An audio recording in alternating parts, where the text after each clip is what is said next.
Close your eyes with me. Tonight, I want you to imagine something strange.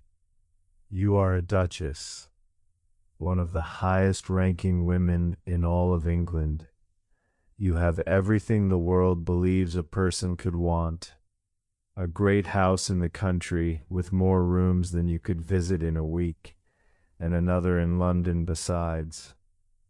A name that opens every door, servants who appear at your side before you have even thought to call them, jewels kept in a locked case, gowns of silk carried across oceans simply to hang in your wardrobe.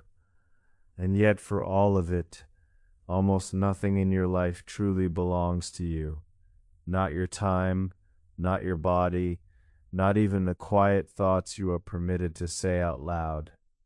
Welcome to the secret life of a Victorian Duchess, where luxury was a cage lined with velvet, and even the grandest woman in the room was, in her own gilded way, a prisoner of it.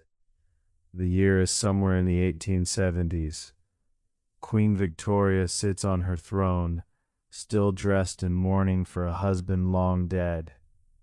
The British Empire stretches across the whole of the map, and in the great houses of the aristocracy, a duchess wakes each morning into a life so carefully arranged, so gently controlled, that she might pass an entire day without making a single decision that was truly her own.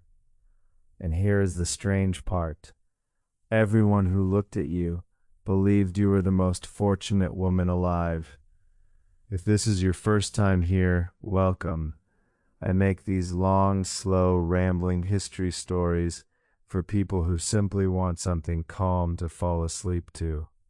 If that sounds like your kind of thing, you might like to subscribe and stay a while. No pressure at all.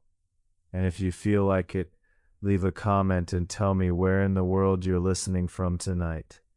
Is it late where you are, or early, or somewhere quiet in between? I always like to know. All right, let yourself settle a little deeper into wherever you're resting. Let your shoulders soften, slow your breathing, and let us step together gently into a bedchamber grander than most people of the age would ever see. A beautiful room that is, in its own quiet way, a kind of cage. Chapter 1. Waking in a Gilded Cage.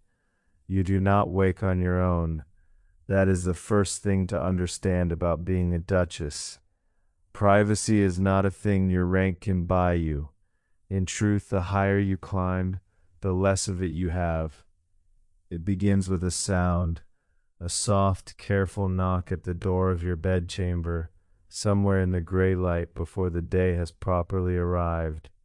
It is your lady's maid, and she has already been awake for 2 hours, perhaps longer, preparing for this exact moment, the moment her mistress returns to the waking world.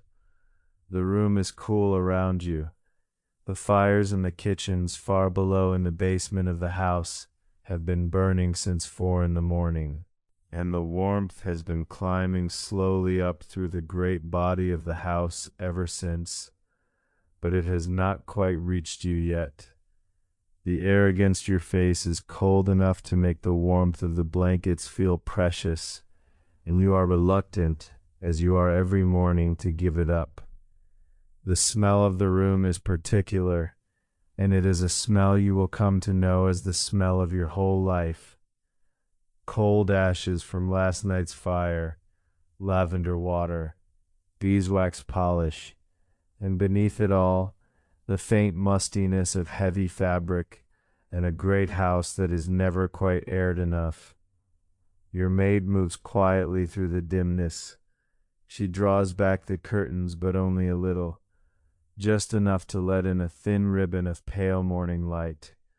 Never more than that. A lady's complexion is a thing to be guarded, protected even from the weak and watery English sun. Here is something historians often point out because it surprises people. Many great ladies did not actually rise for the first part of the morning at all. Breakfast in bed was not a treat reserved for the unwell or for special occasions. For a woman of your rank, it was simply how the day began. A tray would arrive, carried up all those stairs, a small pot of weak tea, perhaps a single thin slice of toast. Nothing more substantial than that. A hearty appetite, you see, was thought rather coarse in a lady. Even hunger was something to be performed delicately. So you sit up against the pillows, and you take a little of the toast, and it tastes faintly of obligation. The tea is already cooling. Everything in this house, you will notice as the day goes on, arrives slightly cold, because everything must travel so very far, up from the basement kitchens, through the cold corridors, into the rooms where you actually live. Your maid moves about the room as you wake, laying out the first of the day's clothes. The first because there will be many. The age has a different costume for nearly every hour and every occupation, and changing between them is not a matter of choice. The morning gown she sets out now is the plainest you will wear all day, high at the neck, sensible in its fabric, meant only for the quiet domestic hours before the world is allowed to look at you. And even this plain gown has more fastenings than you could count. You push back the covers and swing your legs over the side of the high bed, and your bare feet find slippers that have been warming gently by the fire. Such a small thing, warm slippers on a cold morning, and yet it feels almost like a kindness. The bare floorboards would be freezing, and a duchess, you have been taught, must never appear uncomfortable, not even here, not even in private. And here is a small telling detail. In a house like yours, you were rarely ever truly alone, even in your own bedchamber. A maid might enter at any hour, a relative might wander in, and there was always, hovering over everything, the firm belief that God himself was watching, a God who by all appearances held very particular opinions about a lady's posture, the set of her shoulders, and the precise and proper length of her sleeves. In the corner stands the washstand, with its painted porcelain basin, roses curling around the rim, and a jug of water heated downstairs and carried up while you slept. By the time it reaches you, the water is no more than lukewarm. You splash a little against your face. The scent of rose soap rises, soft and brief. A full bath is a weekly event, a great production of hip baths and kettles of hot water hauled up the stairs by servants you will never properly thank. For now this small splash will do. You press a linen towel to your face, and then your maid steps quietly toward you, and the real work of the morning begins, the long, slow business of turning you, piece by piece, into the woman the world expects a duchess to be. Some historians look at a morning like this and see comfort so complete that another human being warmed your very slippers. Others look at the same scene and see something closer to captivity, a grown woman who could not dress herself, could not pass an hour unobserved, could not even decide when to rise. The truth, as it so often does, probably rests somewhere quietly between the two. You are cared for, and you are captive, and on most mornings it was almost impossible to feel where the one ended and the other began. Chapter 2. The Corset and the Morning Toilette. The corset is not quite the instrument of torture the stories would have you believe, but it is not nothing either. Your maid lifts it from where it has been laid out, and you raise your arms. First, though, come the layers beneath it. because in this age there are always layers, always one more thing between your skin and the world. First, the chemise, a simple shift of soft linen that sits against your body and protects the costly garments above from the indignity of human warmth. The age was deeply uneasy about the fact that bodies were bodies, that they grew warm, that they were alive in inconvenient ways. The chemise was a quiet barrier between the flesh and the finery. Then the drawers, then a petticoat, then, very often, another petticoat.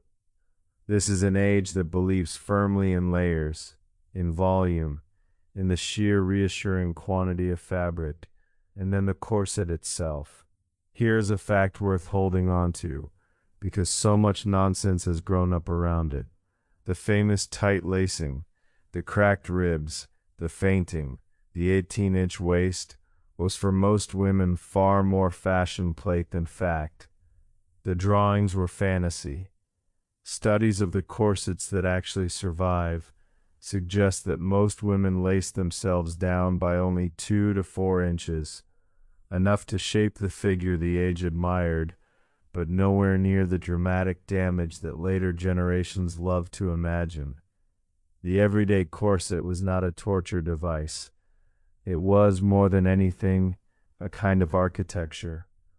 Your maid wraps it around you and fastens the busk at the front, that flat, rigid strip of metal down the center, and it closes with a series of small, firm clicks, one after another, like a door being gently shut.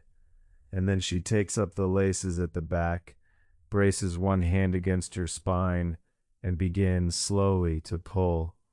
The feeling is not pain. It is something stranger and quieter than that. It is a sense of being gathered, of being held, of your own posture being decided for you. Your spine lengthens. Your shoulders draw back. The corset does not permit slouching. It does not, in truth, permit very much at all. You breathe out slowly, and she draws the laces a little closer, and you learn, as you learn every single morning, to take your breath in shallow, careful sips, high in the chest, never deep, never greedy. And here's a small curiosity that says a great deal about the age. Some historians have suggested that this very habit, the shallow, restricted breathing the corset encouraged, helped create the whole image of the delicate, swooning Victorian lady, forever reaching for the smelling salts. When you cannot fill your lungs completely, even a flight of stairs becomes an event. The fragility was not entirely in the woman. A good deal of it was sewn into her clothes. Over the corset goes a cover, to smooth its lines so the boning will not show through the gown. And then, depending on the year, the bustle, that curious padded structure tied at the small of your back, lifting and shaping the fabric of the skirt into the silhouette the decade demands, with it tied into place. Even the simple act of sitting becomes a small negotiation. You do not drop into a chair. You lower yourself carefully, perch slightly forward, your spine never quite touching the back. And then the gown, the morning dress settles over it all, and your maid begins on the buttons, a long marching row of them up the back, tiny things, fastened one by fingers that have done this 1,000 times and will do it 1,000 more. It is worth pausing on that quiet fact. This woman, your maid, knows your body better than almost anyone alive. She sees you half-dressed, tired, unguarded, entirely human, and yet there is every chance you do not know her last name or where she was born, or whether anyone is waiting for her on her single afternoon off each month. You stand before the long mirror, and you study the woman who looks back. High collar, neat waist, the heavy fall of the skirt over the bustle. You look respectable. You look like a duchess. You look, in short, like exactly what you are supposed to look like. And nearly 2 hours have passed since you first opened your eyes. You have accomplished nothing at all, except to make yourself fit to be seen. And already, somehow, you are a little tired. Some historians argue that all of this, the layers, the lacing, the long ritual of the toilette, was simply the price of beauty in any age, no crueler than the fashions before or since.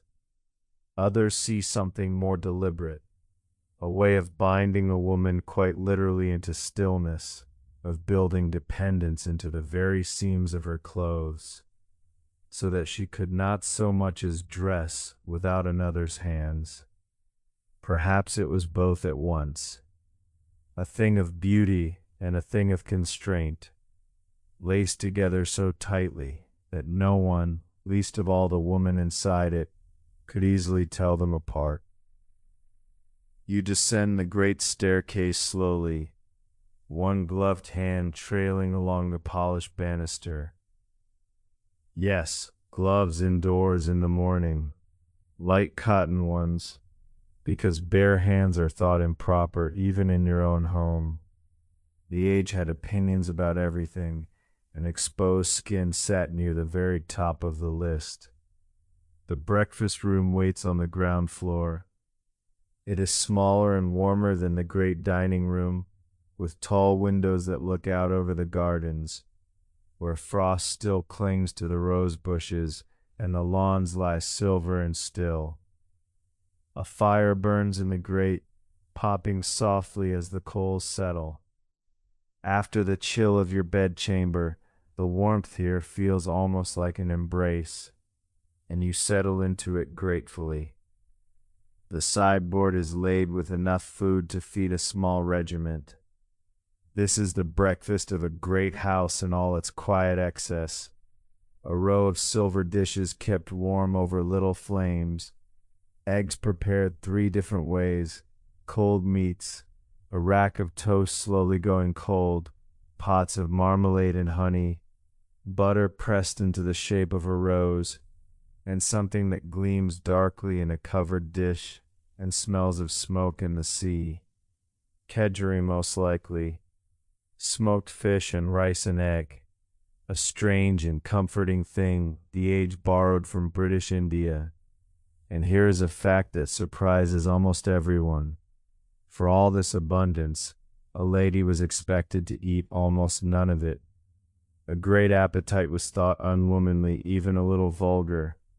So while the gentlemen of the house might pile their plates high, you take a single piece of toast, the thinnest scrape of butter, perhaps a spoonful of egg. Your plate looks nearly empty beside theirs. You eat slowly, in small bites, and you are careful never to appear hungry, because hunger, like so much else about the living body, was a thing a lady was meant to rise above. The room is quiet.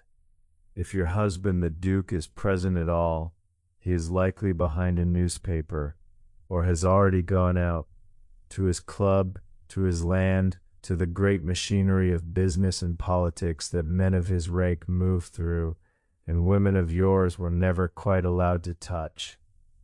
Breakfast is not a meal for conversation. It is a pause, a gathering of strength, before the real work of your day begins. And your real work, this morning, is correspondence. You rise after 20 minutes and make your way to the morning room, a smaller, gentler space that is, of all the rooms in this enormous house, the closest thing you have to your own. Pale walls, a writing desk set near the window to catch the best of the light, the faint scent of beeswax and dried lavender. Here, surrounded by paper and sealing wax, you conduct the invisible business of aristocratic life. And make no mistake, it is business, as intricate and demanding as anything happening in the men's offices of the city. The desk is already piled with the morning's post, sorted for you by the butler, the cards separated from the letters, everything arranged in an order of quiet importance. There are invitations to dinners, to balls, to weekend parties and other great houses. There are calling cards left by yesterday's visitors, each one requiring acknowledgement. There is a note from your dressmaker, a letter from a cousin asking ever so delicately for a favor, and a dozen small communications written in a language of folded corners and penciled abbreviations that would baffle anyone not raised to read it. And that language was real and astonishingly precise. A calling card with the upper right corner turned down meant the visitor had called in person. The upper left meant congratulations. The lower right, that they were leaving town. A single card folded just so could say what an entire letter might otherwise have to spell out. An entire grammar of politeness, conducted in the corners of small rectangles of cream-colored board. You needed almost literally a code to move through your own society. You take up your pen. The nib scratches softly across the paper, and the sound is oddly soothing. The gentle drag of steel on linen-lace stationery, the small pause as you dip again into the inkwell, the faint shark smell of the ink mingling with the lavender. You write in a careful, slanting hand, each letter perfectly formed, because sloppy writing was thought to betray a sloppy mind. You accept this invitation, decline that one, and compose a long and graceful letter to your husband's mother that manages to fill 2 full pages, while saying almost nothing at all. It is a particular skill, that, to write at length and reveal nothing, and the women of your world had perfected it. Some historians argue that this endless correspondence was a genuine form of power, that through it women like you controlled the great social web of the aristocracy, who was invited where, who was favored, who was quietly left out. Others see only elegant busy work, a way of filling the hours of clever women with trifles while the men attended to anything that truly mattered. And perhaps, once again, it was both, real influence and gilded distraction, folded together so neatly that you could not always tell which one you were practicing.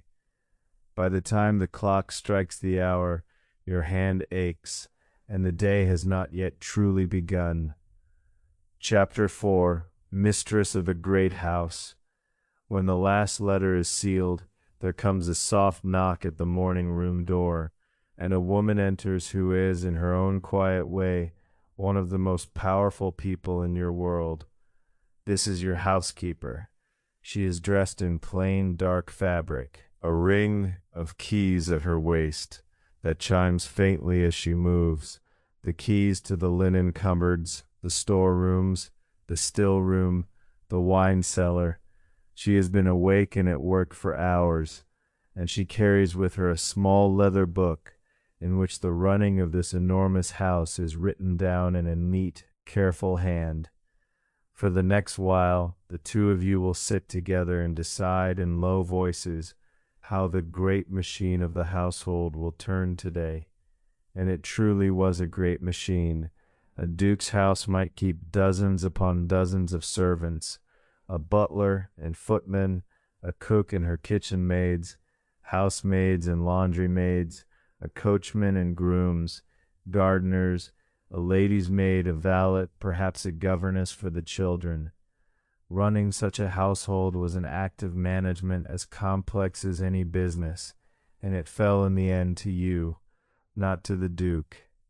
The menus for the day, the ordering of food, the airing of rooms for expected guests, the small, endless crises of so many lives lived under one roof, all of it passed across your desk, and all of it required your word. So you and your housekeeper moved through it together. The fish that arrived this morning was not quite fresh. Another must be sent for. The blue guest room must be made ready, for a cousin arrives on Thursday. One of the younger housemates has been unwell, and her work must be quietly shared among the others. You listen and you decide, and the keys chime softly as your housekeeper notes each thing down. And here is a detail that says so much about how this world was arranged. In a truly grand house, you would almost never speak directly to most of the servants who made your life possible. You gave your wishes to the housekeeper or the butler, and they passed them downward to the careful ranks below stairs. The kitchen maid who scrubbed your pots before dawn, the boy who polished the boots, the laundry maid whose hands were red and raw from the harsh soap. You might live in the same house with them for years and never once learn their names. They moved through hidden corridors and back staircases, built into the very architecture of the house, so that the family need never see the labor that carried them. The conversation settles. The housekeeper rises, curtsies, and withdraws, her keys chiming away down the corridor. And for a moment, alone again in the morning room, you feel the strange weight of it, that you command an army of unseen hands, and yet you yourself are not free to walk out of your own front door without a reason, a chaperone, and the right hat. Some historians point to this household management as proof that aristocratic women were not idle ornaments at all, but skilled administrators who ran vast and complicated establishments with real authority. Others note how carefully that authority was fenced in. Power over the linen cupboard and the dinner menu, yes, but no vote, no property of your own once married, no true say in the world beyond your own front hall. The truth lies somewhere in between. You are the mistress of a small kingdom and a subject in a larger one, all at the very same time. And the morning, having barely begun, is already asking you to become someone new, for the hour of the calls is approaching. The carriage is brought round to the front of the house, a sleek, dark thing with the family crest painted ever so discreetly upon the door. The coachman sits high on his perch, his breath misting in the cold, the horses stamping and shifting on the gravel. A footman hands you up.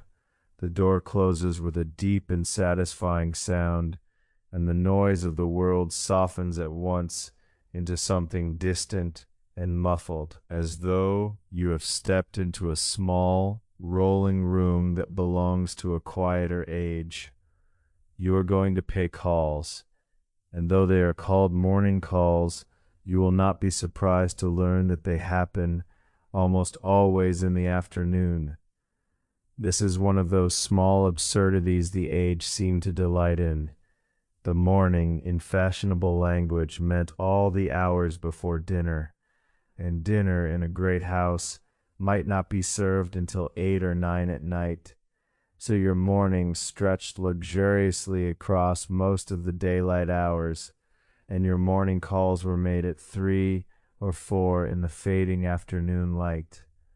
It was a kind of code, a way of dividing the day that only those raised inside it could ever hope to follow. The seat is cold beneath you, despite the hot brick wrapped in flannel that has been placed at your feet. You arrange your skirts, which take up far more room than seems reasonable for one person, and you settle into the particular posture the corset and the bustle demand, perched slightly forward, your back never quite touching the seat, upright as a candle. Through the small window, the great houses slide past, pale stone and black iron railings, and you watch them without really seeing them, your mind already moving ahead to the delicate work to come. For a morning call is not a casual visit. It is a careful, almost military exercise in rank and obligation. There are rules for who must call upon whom first, and how soon a call must be returned, and how long a visit may last, and what may and may not be spoken of while it lasts. To get any of it wrong is to commit a small offense that might ripple quietly through your entire circle for weeks. And here is perhaps the strangest rule of all. A lady might be sitting in her own drawing room, perfectly well, perfectly dressed, entirely able to receive you, and still instruct her butler to say that she was not at home. This was not considered a lie. It was a polite fiction that everyone understood and accepted. Not at home simply meant, I would rather not receive anyone just now, and no offense was taken. You would leave your card, the corner folded just so to show you had come in person, and you would try again another day. Rejection, in your world, was wrapped in so many soft layers of courtesy that it scarcely stung at all. At the first house, that is exactly what happens. The butler receives your card with the silent gravity of a man performing a small religious rite, disappears into the dim interior, and returns to inform you that the lady of the house is not at home. You feel nothing. It is expected. You leave your card and move on. At the second house, you are received. You are shown into a drawing room crowded with ornaments and photographs and flowers under glass domes, and you sit for precisely the prescribed quarter of an hour, and you speak of the weather, which has been unseasonably cold, and of a mutual acquaintance, and of nothing of any consequence at all. Politics, money, religion, anything that might stir real feeling, all of it is forbidden. You have been trained since childhood in the delicate art of saying a great deal while meaning almost nothing, and you practice it now as easily as breathing. Some historians argue that these visits, for all their emptiness, were the beating heart of female power in the aristocracy, that here in the drawing rooms women traded the information and forged the alliances that decided marriages, careers, and reputations. Others see only a gilded cage of etiquette, a system designed to keep clever women endlessly busy with trifles, so that they might never have the time or the freedom to want anything more. And perhaps it was both at once. As the mantel clock chimes the quarter hour and you rise to take your leave, you cannot entirely say whether you have just done something that mattered or merely passed another afternoon performing the woman you are required to be. Chapter 6. Charity and the Lady Bountiful. The carriage takes a different road now, away from the pale and gleaming streets of the wealthy, toward parts of the city you rarely see. The cobblestones grow rougher beneath the wheels, the handsome stucco fronts give way to bare, soot-darkened brick.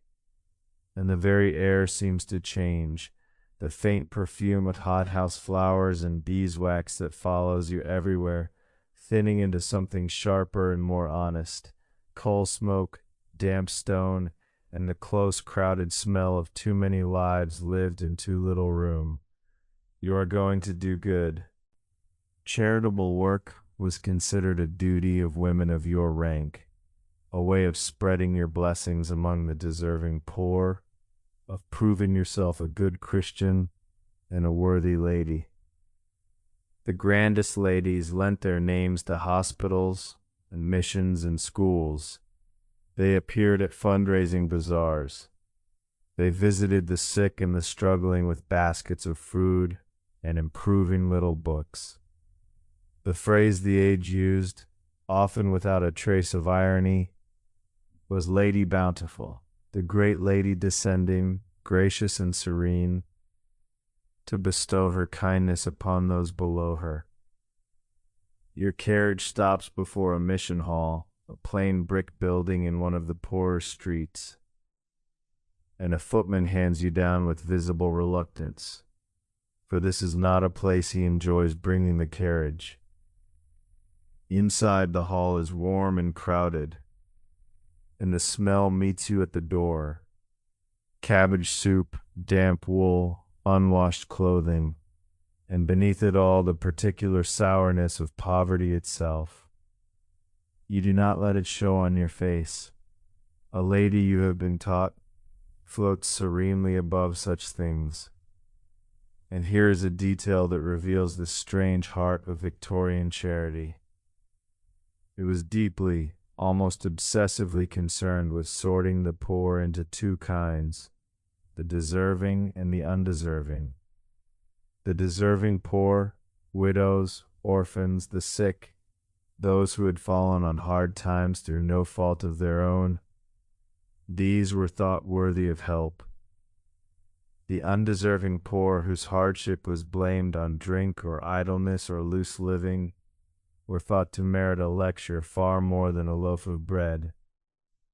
And so many charities required the poor to sit through sermons on temperance and thrift before they were given any food at all. The body could not be fed, it seemed, until the soul had first been improved, even if the soul in question would have very much preferred a warm coat and a quiet supper. You move through the hall, and the matron who truly runs this place walks at your elbow, describing the good works being done. Women in worn shawls wait on wooden benches. Children cling to their mothers and watch you with wide, careful eyes. You smile at them. It costs you nothing. And then a small girl, perhaps 5 years old, reaches out a grubby little hand toward the shining silk of your skirt, simply to touch it, to feel something so soft and so impossibly fine. Her mother snatches her back with a horrified apology, scolding the child for daring to reach toward a great lady. The little girl's face crumples, and you stand there wanting to say something kind, something that might make it better, and finding to your quiet shame that your whole education has given you no words at all for a moment like this. Some historians argue that this charity work, for all its condescension, gave aristocratic women their first real foothold in the public world, that it taught them to organize, to manage, to speak, and that those very skills would one day fuel the movements for reform and for the vote. Others see it as little more than a comfort to the rich, a way of feeling virtuous while the deep arrangements of the world stayed exactly as they were, the poor still poor, the great still great. And as the footman hands you back into the warm and waiting carriage, and the mission hall slips away behind you, you find yourself thinking of the small girl's face, and realizing with a strange ache that you never once thought to ask her name. Chapter 7. The quiet tyranny of luncheon. The carriage carries you home through the thinning afternoon light, and you arrive to find the house humming with the quiet preparations for the next event of the day. Your outdoor things are taken from you the moment you step inside. The heavy cloak, the bonnet with its complicated ribbons, the good gloves drawn from your hands by a waiting maid. You emerge from all that fabric feeling lighter and somehow more exposed. You might imagine that luncheon would be a simple thing. A little soup, a slice of cold meat, something quick to bridge the long gap between breakfast and the great ceremony of dinner. But this is a great house in the age of ceremony, and nothing here is ever truly simple. Even an ordinary luncheon, taken alone, was a small performance. The table would be laid with fresh linen, with crystal and silver, with flowers cut from the hothouse. There might be several courses, brought in one after another by a footman who stood, silent and attentive, against the wall. And you, the only person at a table built to seat a dozen or more, would sit at its head and be served as though for a banquet. The Duke almost certainly was lunching at his club, as gentlemen of his rank did. The children, if you had them, took their meals upstairs in the nursery with their nurse, and so you dined, in state, entirely alone. A clear soup arrives first, amber and faintly steaming, in a delicate bowl. You take up the right spoon, there is always a right spoon, and you eat slowly, in small, careful sips, scooping away from yourself, never toward. A fish course follows, and then a little cold chicken, and a trembling custard in a dish of cut glass. You eat perhaps half of what is set before you, and often less, and you lay down your fork in the small, precise way that signals you are finished. And here is a detail that says so much about the strange relationship the age had with food. You, the mistress of this house, were responsible for every meal that left its kitchens, the planning, the ordering, the endless small decisions of the table. And yet you yourself were expected to take almost no interest in eating at all. A good appetite was unladylike. So you spent your days surrounded by abundance you were not permitted to enjoy, presiding over feasts at which you were meant only to nibble. There is a particular kind of hunger in that, not the hunger of the poor who had too little, but the stranger hunger of the rich woman who had everything before her and was allowed to touch almost none of it. The footman clears your plate without a word. Somewhere below in the great kitchens, the cook is already deep in the long preparations for dinner, a meal of many courses that will take the whole afternoon to build. You will eat a fraction of that too. You rise from the long, lonely table after little more than half an hour, and you feel, as you so often do, almost full and not quite satisfied, which is, you have come to understand, simply how it feels to be a lady. Some historians read this restraint as a kind of bodily discipline that mirrored every other limit placed upon a woman's life, that she who could not move freely or speak freely was not permitted to eat freely either. Others point out that some women ate quite heartily in private and performed daintiness only when watched. The truth, as ever, likely varied from one woman to the next, but the pattern beneath it held. To be a lady was to live always a little hungry, a little constrained, a little short of satisfied, and to learn somehow to call that refinement. Chapter 8. At Home, Receiving the World. The clock moves toward the afternoon, and the house quietly changes its character around you. This is your at-home day, the one afternoon each week when you do not go out to call upon others, but instead remain beautifully arranged to receive whoever should come to call upon you. Every great lady had her at-home day, printed upon her cards and known to all her circle. One received on Tuesdays, another on Wednesdays, another on Thursdays. And on that day, your drawing room became a kind of stage, and you its principal performer, seated in the best chair, in the best light, ready to greet a procession of visitors who would each stay for the prescribed quarter of an hour, and then make way for the next. You have changed your gown again, of course, the third costume of the day, an afternoon dress of deeper color, trimmed with a little jet that catches the light when you move. The drawing room has been made ready, fresh flowers in their vases, the fire built to a comfortable glow, the best china set out for the tea that will come at 4. The chairs have been arranged at careful angles, near enough for conversation, far enough that no two skirts will overlap. And then you sit and you wait, arranged like a painting that happens to breathe.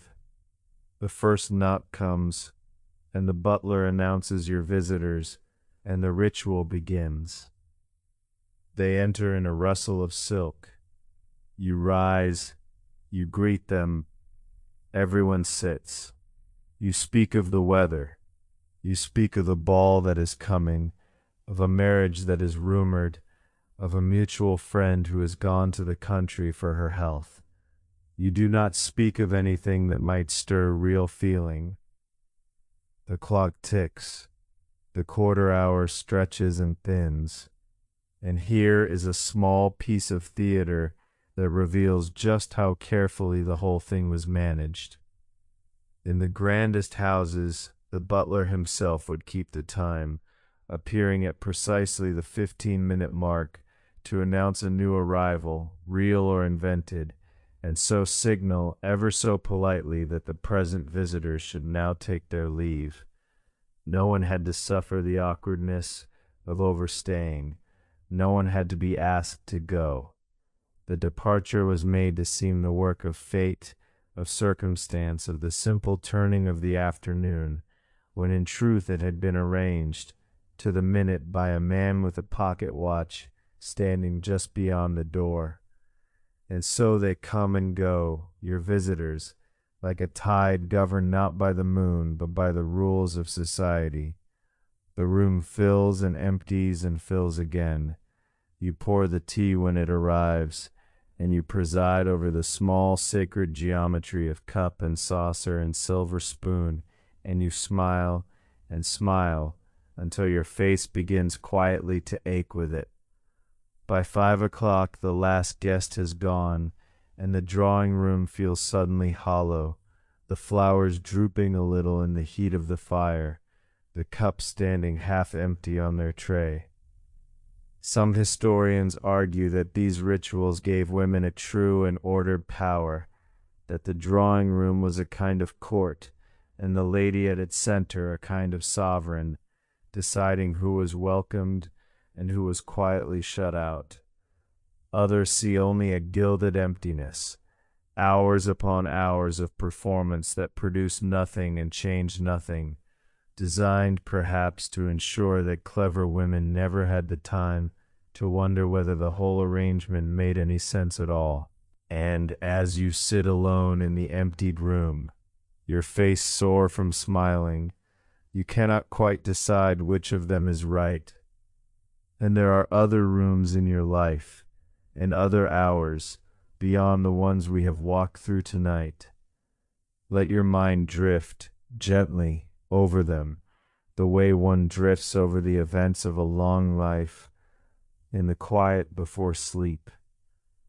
Think first of the long, empty afternoons, and of how a lady was expected to fill them with what the age so charmingly called her accomplishments. An accomplished woman in your world was one who could play the piano a little, sing a little, paint in watercolors, embroider, perhaps speak a few phrases of French or Italian, and make pleasant conversation about none of it too seriously. These were the gentle, decorative skills of a well-bred lady. And here's the strange heart of them. They were meant, quite deliberately, to be useless. To master something truly, to pursue it with real ambition, to become a genuine artist or scholar, would have been almost unladylike. The accomplishments were not a path to anything. They were ornaments, proof of a leisure so complete that you could spend your hours on things that led nowhere at all. You sit on those long afternoons at the pianoforte by the window, and your hands move over the keys and pieces you have played 100 times. The notes fill the quiet room, and for a little while there is something almost like freedom in it. For music was one of the few languages in which a woman was permitted to feel deeply and openly, to let a sadness or a longing rise to the surface, so long as it was only a sonata, only a song, only a beautiful thing that meant nothing at all. You play, and the feeling moves through you, and no one thinks to ask what it is you are really saying. And here is a small telling rule of the age. Young women learning to paint were very often taught to copy, to reproduce an existing picture, a landscape or a flower study, rather than to invent something of their own. An original composition, you see, suggested a mind with ideas, a vision demanding to be expressed, and that was thought faintly improper in a woman. A faithful copy, by contrast, showed only patience and a steady hand, the safe and modest virtues. Some drawing masters quietly discouraged their female pupils from developing a style of their own at all, lest a young lady reveal too much imagination and frighten away a suitor. There is a half-finished watercolor on the easel in the corner, a view of the lake at the family's country estate, rendered in soft and slightly muddy colors. You are not without talent. On a good day you might even be good, but you will never know how good, for you were never meant to find out. To be good enough to hang your work upon the wall, to show a visitor when they inquire after your hobbies, that was the goal. To be so good that questions arose, that you began to want something more from it, that was a door you are never permitted to open. Some historians see in these accomplishments a genuine refuge, real creative outlets, however limited, in lives otherwise emptied of purpose, small spaces where a woman could make something beautiful and call it her own. Others see only another set of bars, gilded and graceful, channeling all that intelligence and feeling into pretty, harmless channels where it could trouble no one. And as the last note of the sonata fades into the quiet room, you rest your hands on the cool keys, and you feel the truth of both, and you close the lid, gently as one closes the lid on so many things. Chapter: The Language of Dress. Let your mind drift now to the wardrobes that lined your life, the endless gowns, the drawers of gloves, the cases of jewels. What a woman wore was never merely cloth. It was a language, as exact and as eloquent as any spoken one, and you had learned to read it and to speak it fluently before you were grown. There was a costume for every hour and every occasion, and to wear the wrong one was to make a small, visible mistake. A morning gown was not an afternoon gown was not a dinner gown, and none of them was the gown one wore to a ball. There was dress for the country and dress for the town, dress for a wedding and dress for a funeral. A great lady might change her clothes 4, 5, even 6 times in a single day, each change a small act of obedience to a code that everyone knew and no one had ever written down. To dress correctly was to show that you belonged. To dress incorrectly was to reveal, instantly, that you did not. And the color spoke too. Think of mourning, which in your age was a whole grammar of grief. When a death came to a family, the women went into black, deep, dull, unrelieved black, in heavy fabrics that did not shine, and they stayed in it for months, sometimes years. And then slowly, as the grief was deemed to soften, they were permitted to move into half mourning, grays and soft mauves and quiet purples, a gradual return of color that marked in cloth the slow healing of a wound. The queen herself, you remember, wore her mourning for her lost husband for the rest of her long life. To look at a woman in your world was to read at a glance how recently sorrow had visited her house. And here is a detail that shows how completely fashion ruled.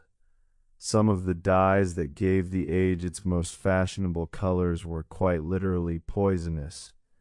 A brilliant green, much loved for gowns and gloves and artificial flowers, was made with arsenic, and there are accounts of the women who wore it and the workers who made it, falling ill from the very brightness they prized. Beauty, in your century, sometimes came at a cost paid in the body itself, and still the gowns were made, and still they were worn, because to be in fashion was worth a great deal, and a faint air of danger only made a color more thrilling. You move in memory through the rooms where all this finery was kept, the wardrobes breathing out lavender and cedar, the tissue-wrapped silks, the gloves paired and folded, the jewels sleeping in their velvet. So much beauty, so much care, and all of it you understand now was a kind of armor and a kind of cage at once, for the woman who was dressed so carefully was also always on display, her body shaped and draped and presented according to rules she had not made. Some historians read all this as evidence of women's power over the one realm left to them: taste, beauty, the silent eloquence of dress, a genuine artistry practiced by women for women. Others see only the deepest constraint, a body endlessly costumed for the eyes of others, never simply allowed to be. And in the quiet of the night, remembering all those beautiful gowns, you feel how true it is that the loveliest things in your life were often the very things that held you most tightly. Chapter: A Weekend in the Country. Let your thoughts wander further still, out of the city altogether, to the great houses of the countryside, where so many of your days were spent. For when the London season ended, the aristocracy scattered back to their estates, and a different rhythm began, the long, golden, gilded ritual of the country house weekend. These house parties were a world unto themselves. A great family would invite a party of guests down to the country for several days, and the host and hostess would orchestrate an elaborate machine of pleasure, walks and drives and music for the ladies, enormous meals, long evenings of cards and conversation, and a great deal of careful, watchful social maneuvering beneath it all. To be invited to the right houses was everything. To be left off the list was a quiet catastrophe. And the hostess, you among them, bore the enormous and invisible labor of making it all appear effortless. The rooms prepared, the menus planned, the guests matched and seated and amused, the whole grand performance kept aloft, for days by her will alone. You remember the arrivals, the carriages crunching up the long gravel drive, the trunks carried in, the house filling with voices. You remember the mornings, the gentlemen going out with their guns and their dogs, while the ladies took the air or settled to their letters and their needlework. You remember the long, glittering dinners, and the evenings in the drawing room, and the careful arrangement of who was placed near whom, for a country house party was a famous setting for romance and for the quiet beginnings of scandal. And here is a detail that captures the strange theater of it.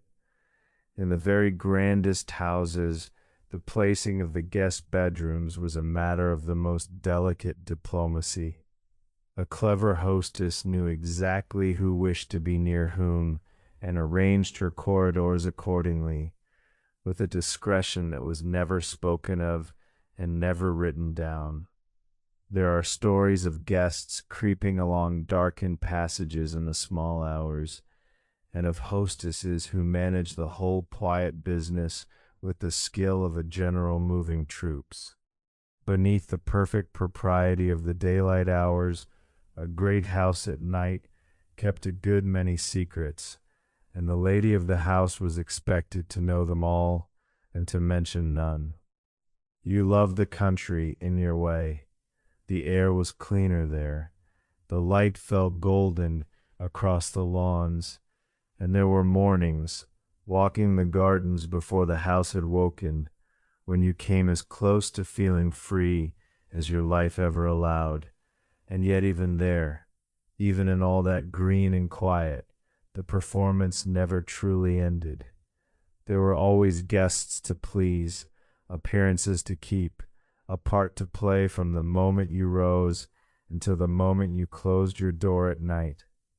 Some historians look at these glittering country weekends and see the very summit of a golden age, beauty and leisure and abundance of a kind the world had rarely known. Others see the enormous hidden labor that held it up, the armies of servants below stairs, and the hostess above them, smiling, exhausted, never once permitted to set the burden down. And as the remembered house fades softly back into the dark, you carry both truths gently with you, the way you carry everything, into the deepening quiet of the night. The long, empty hours, and there is one more thing to remember before the day lets you go, the strangest luxury of your life and the heaviest, the empty hours, the long, slow, unfilled stretches of time that were in their own quiet way the truest burden a woman of your rank ever carried. For all the rituals that filled your days, the calls, the teas, the dressing and the dining, there were hours, many of them, with nothing in them at all. You did not work, for work was beneath you. You did not run your own affairs, for that was your husband's domain. You did not, for the most part, raise your own children, or cook, or clean, or labor at anything the world counted as useful. And so you were left, often with time, great empty rooms of it, and with the quiet, unspoken expectation that you would fill them gracefully, and never ever complain of the weight of having nothing that truly needed doing. This was a particular kind of confinement, and it had no bars you could point to. You were not hungry. You were not cold. You were not, by any measure the world would accept, suffering at all. And yet there is a hunger that comes not from too little, but from too much ease, the slow ache of a life in which nothing is asked of you that matters, in which your considerable intelligence and energy have nowhere to go, and are gently, endlessly turned back upon themselves. And here is something that says a great deal about the age. Reading, too much reading, the wrong kind of reading, was sometimes thought actually dangerous for a woman. Novels especially were eyed with suspicion, as though a lady who read too many of them might fill her head with restless ideas, with longings and discontents that a sensible woman ought not to have. Some doctors warned that too much study could damage a woman's delicate constitution, and so even the escape of a book came hedged about with quiet disapproval. For an idle mind was acceptable in a lady, but a hungry one was not. You spent a great deal of your life waiting for callers, for meals, for the carriage, for your husband to return, for the season to begin or to end, for something, anything, to happen that you had not arranged yourself and did not already know by heart. And you learned, as all the women of your world learned, to wear that waiting gracefully, to fill it with small and pretty things, and to call the filling of it a life. Some historians have argued that this enforced idleness was the cruelest constraint of all, crueler in its way than poverty, because it wasted not the body, but the mind and the spirit, and did so behind a smile that no one was permitted to question. Others remind us that many women found real meaning even here, in friendship, in faith, in the quiet arts of the home, and that we should not pity too quickly those who did not pity themselves. And in the soft dark of your bedchamber, with the day finally behind you, you hold the question gently, and you do not answer it, and you let it too begin to dissolve toward sleep, Chapter Below Stairs, the Hidden House. And now let your thoughts go to the parts of your house you almost never saw, down below the fine rooms, below the carpets and the chandeliers, into the other house that lived beneath your own. For every great mansion was, in truth, two houses at once, the bright world above, where you lived your gilded days, and the hidden world below, where an army of servants kept that brightness burning. The servants of a great house lived a life entirely separate from yours and largely invisible to you by careful design. They rose long before you, often at 5 or 6 in the morning, to light the fires and heat the water and lay the breakfast before the family stirred. They worked until late at night, long after you had retired. They slept in the cold attic rooms at the very top of the house, or in the basement near the kitchens, and they moved through the house by their own hidden staircases and narrow back corridors built into the very architecture, so that the family need never meet them on the grand stairs. The whole design of the house was arranged so that the labor which made your life possible would remain, as much as could be managed, unseen. And they were many. A great household ran on a strict order all its own, below stairs, the butler and the housekeeper at its head, and beneath them the footmen and housemaids, the cook and her kitchen maids, the scullery maid at the very bottom, scrubbing the endless pots in cold and greasy water, her hands red and cracked from the harsh soap. Each had their place, their hours, their narrow rung on a ladder, as rigid in its way as the one you stood upon above. And here is a detail that captures the strange separation of those two worlds. In many great houses, the family communicated with the servants through a system of bells. A row of them hung in the servants' hall, each connected by wires to a different room, so that a pull of a cord in your drawing room would set a particular bell jangling far below, summoning a servant up to you. You rang, and someone came, as if by magic. You very rarely had to think about the person at the other end of the wire, the human being who heard the bell and set down whatever they were doing and climbed all those stairs to answer your smallest wish. The bell was a perfect little emblem of the whole arrangement, your comfort and their labor, joined by a wire and separated by everything else. You think now, in the quiet, of the faces you half knew and the names you never learned. The girl who carried your hot water up each morning, the boy who blacked the grates, the laundry maid who pressed the gowns you wore for an hour and discarded. They knew your house far more intimately than you ever knew theirs.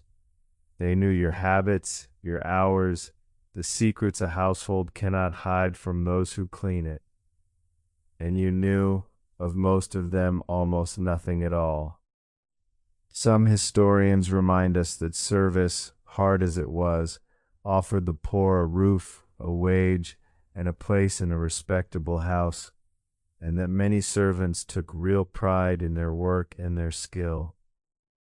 Others point to the sheer invisibility of it, lives of endless labor spent making another's life beautiful, lived in attics and basements and on back stairs, so that the family above need never see the cost of their own ease.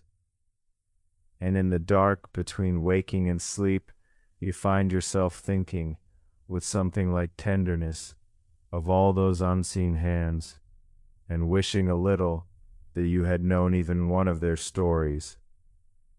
Chapter The Things That Could Never Be Said. Drift now over all the conversations of your life, the thousands upon thousands of words you spoke in drawing rooms and at dinner tables, and notice the strangest thing about them, how very much could never be said at all. The rules of polite conversation were strict, and they were everywhere. Certain subjects were simply closed to you, especially in mixed company. You did not speak of politics, which was held to be a man's domain. You did not speak of money, which was thought vulgar in the extreme. You did not speak of religion in any way that might cause disagreement. And you most certainly did not speak of anything to do with the body, with illness of an intimate kind, with the great facts of birth and desire and death that touched every life and were named in none of them. A woman expecting a child was said delicately to be in a certain condition, and withdrew quietly from society as she grew, as though the most ordinary fact of human life were a thing too coarse to be seen. And so you became, like all the women of your world, a master of the art of saying a great deal while meaning almost nothing, of filling an hour with graceful, pleasant, perfectly empty talk. You could discuss the weather with real artistry. You could praise a hostess's flowers, inquire after a cousin's health, admire a new gown, and pass an entire afternoon without once touching a single thing you actually thought or felt. And here is where it grew truly intricate. Because so much could not be spoken aloud, the age developed whole silent languages to carry the meaning instead. There was the language of the folded calling card, which could pay a visit or offer condolences without a word. There was, by some accounts, even a language of the fan, the way a lady held it, opened it, drew it across her cheek, said to carry messages that the rules of speech forbade. Whether every gesture truly meant what the etiquette books claimed, we cannot always be sure, but the impulse behind them was real enough. In a world where a woman could not simply say what she meant, meaning found other ways to travel, in glances, in gestures, in the precise angle of a folded card. There is a particular loneliness in that, and you have felt it all your life. To be surrounded always by people and by talk, and yet to go years, perhaps, without one truly honest conversation. To carry your real thoughts, your real griefs and longings and opinions locked away behind a pleasant face, because there was simply no room, in all that careful courtesy, for a single true word. The most important things about you were the very things you were never permitted to say. Some historians argue that these conversational rules created a kind of safety, a shared and gentle code in which no one need ever be embarrassed, no one ever cornered, no feeling ever forced into the open before it was ready. Others see only a vast and elegant silence, a whole sex taught to speak for hours and say nothing, so that nothing they truly thought could ever quite be heard. And lying now in the dark, where at last no words are required of you at all, you feel the deep relief of silence that is freely chosen rather than imposed.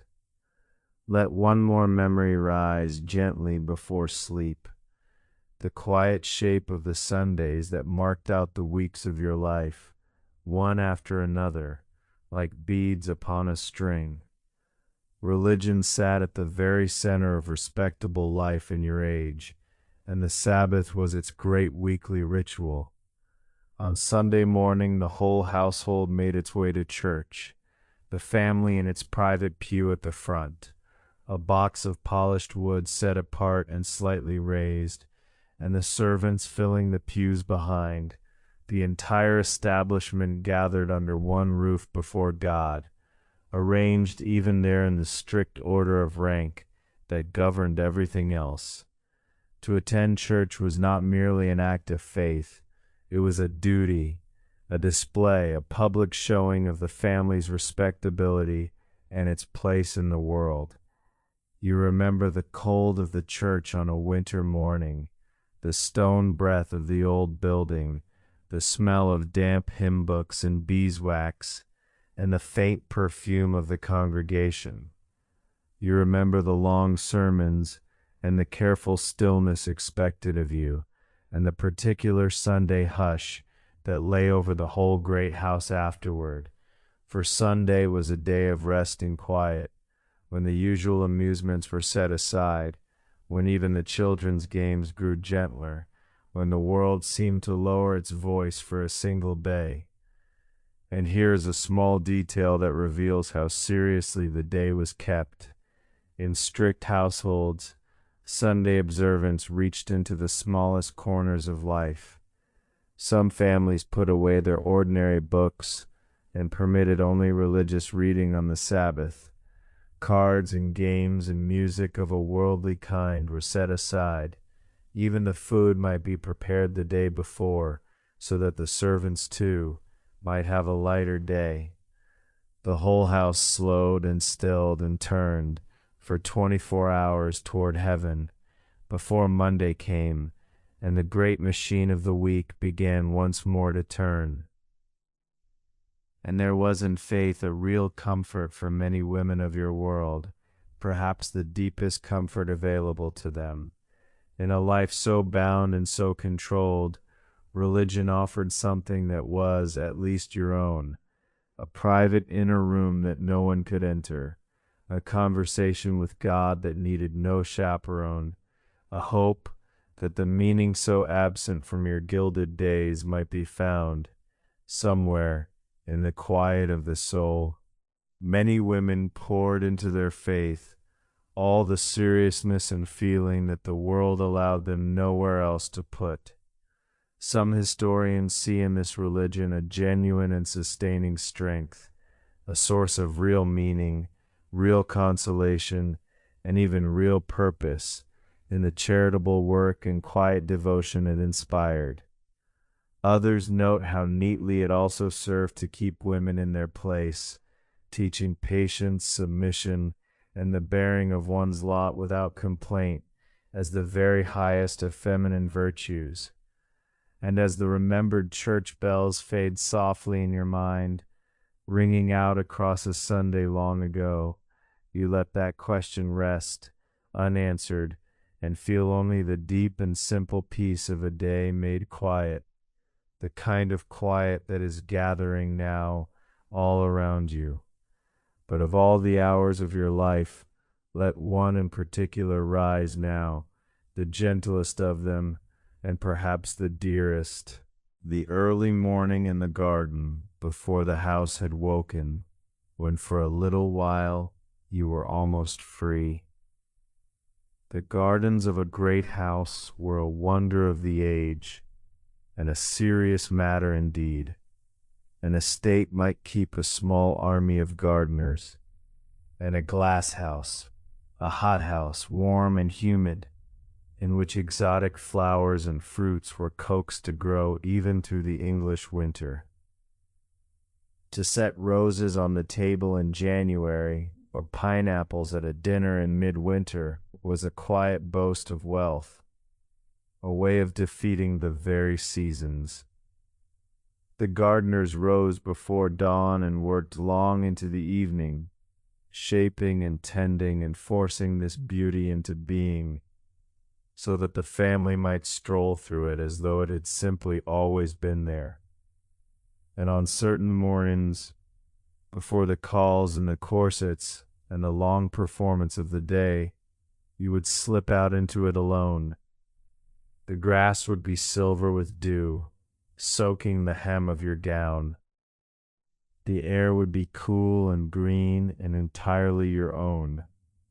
The birds would be loud in the hedges, and the great house behind you would still be sleeping, its curtains drawn, its rituals not yet begun, and for half an hour, you could simply walk, slowly, aimlessly, with no one watching, no one waiting, nothing required of you at all.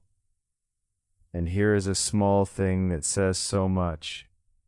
Those early solitary walks were for many a great lady, the closest thing to true freedom she ever knew, and they were stolen, in a sense, from the edges of the day. Not scheduled, not arranged, not part of any ritual, just an hour found in the gap before the world woke, when a woman could, for once, belong only to herself. Some kept it as a careful secret, this small private habit, as though even the wish for an hour alone were a thing that might not be quite approved of. You remember the smell of it, wet earth and roses, and the green breath of the hothouse when you stepped inside, into its warm and dripping quiet. You remember how your shoulders softened, out there, in a way they never quite did indoors. How the tightness in your chest, that you scarcely noticed most days, would ease. How for those few stolen minutes, you were not a duchess at all, but simply a woman, alone in a garden, in the first gray light of an ordinary day. Some historians remind us that even these gardens were a kind of performance, beauty made to be admired, wealth made visible in flower beds and glass houses. Others see them as the one place a great lady could find a moment of genuine peace, a green and quiet refuge at the very edge of a crowded life. And in the dark, drifting now toward sleep, you hold that early morning garden in your mind like a small and perfect treasure, and you let its quiet settle over you, soft as the dew. Chapter The World Beyond the Glass, and there is one last thing to let go of before sleep takes you fully. The great wide world that laid always beyond your reach, glimpsed only through glass. For all your wealth, your world was, in truth, remarkably small. You moved through the city sealed inside a carriage, watching the streets slide past through a little window, rarely setting your foot upon the open pavement. You could not walk out alone. A lady of your rank required a chaperone, or at the least a maid, simply to step beyond her own door. Vast parts of life were closed to you entirely, the world of work, of business, of politics, of the university, of every profession that gave a man's life its shape and its purpose. You lived in the very center of the greatest empire the world had known, and you saw almost all of it from behind a pane of glass. You think of the streets you passed through, but never truly entered, the markets, the crowds, the working people about their work, the whole loud and living city that ran on without you. You think of the great events of the age, the discoveries and the arguments and the changes remaking the world, that reached you only secondhand, in a husband's offhand remark, or a few lines of a newspaper you were not really meant to read. The world was enormous, and it was happening always, just on the other side of the window, and you watched it pass, and you were not permitted to step down into it. And here is the quiet irony at the heart of it. To the people in those streets, you were the fortunate one, the great lady in her fine carriage, with her jewels and her servants and her name, a figure to be envied, perhaps, or resented, as she rolled past in her sealed and gleaming world. And inside the carriage, behind the glass, you sometimes looked out at them, at a flower seller laughing, at children running free, at a woman walking briskly to wherever she pleased, and felt beneath all your splendor the faintest, most unspeakable flicker of envy of your own. This was the deepest paradox of your gilded life, the one we began with all those hours ago. You had everything, and you were free to do almost nothing. The cage was made of velvet and gold, and it was a cage all the same, And the hardest part, perhaps, was that it was so beautiful that no one, looking at it from outside, could ever quite believe it was a cage at all. Some historians, weighing such a life, count only its riches and call it fortunate beyond measure. Others count what it lacked: the freedom, the purpose, the simple right to step out of one's own door alone, and call it a gilded poverty. And the truth, as it has been all along, lies somewhere quietly between: a life of great beauty and great comfort and great constraint, all bound together so tightly that even the woman living it could not always tell where the blessing ended and the cage began. But that is a question for the daylight. Tonight, behind the glass, the city has gone dark and quiet, and so at last may you. But the day is not finished with you yet. Before the long ceremony of dinner, there is one more thing a lady of your rank is expected to do, and that is to be seen. The carriage is brought round once more, and you are handed up into it, and you set off not toward any particular destination, but toward the great park at the fashionable hour. For in the late afternoon, when the light turns golden and long, the whole of polite society drifts to the same few avenues, to drive slowly up and down, and to look at one another, and to be looked at in return. This was a ritual as fixed as any other in the social calendar. In London, the place was a particular stretch of Hyde Park, where the carriages of the great and the grand moved at a slow, deliberate walk, so that everyone might be admired at leisure.